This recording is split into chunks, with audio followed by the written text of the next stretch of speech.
Ketua Komisi 3 DPR RI Lega Fandi Ramadan tak divonis mati. Perkara 2 ton sabu di Batam.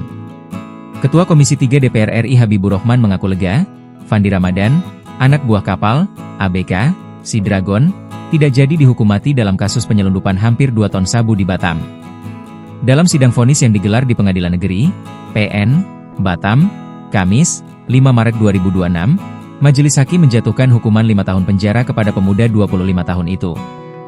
Ya, Fandi lolos dari hukuman mati, seperti tuntutan Jaksa Penuntut Umum, JPU, Kejaksaan Negeri Batam pada sidang sebelumnya.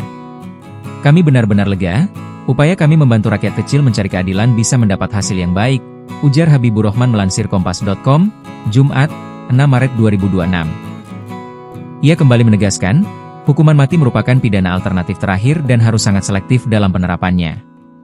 Majelis Hakim sudah sangat memahami bahwa berdasarkan pasal 98 KUHP, hukuman mati adalah pidana alternatif terakhir yang pemberlakuannya harus sangat selektif, katanya. Pada sidang pembacaan vonis pada Kamis, 5 Maret 2026, Fandi divonis 5 tahun penjara. Proses sidang yang dipimpin Ketua Majelis Hakim Tiwik, dengan Hakim anggota Douglas Napitupulu dan Randi Jastian Afandi menyatakan, terdapat sejumlah pertimbangan yang meringankan terdakwa Fandi sebelum membacakan vonis. Fandi dinilai belum pernah menjalani bentuk hukuman pidana apapun serta bersikap kooperatif dan sopan selama menjalani persidangan. Majelis Hakim juga menegaskan bahwa hukuman terhadap pelanggar hukum seharusnya bersifat korektif dan mampu membuatnya mengintrospeksi diri.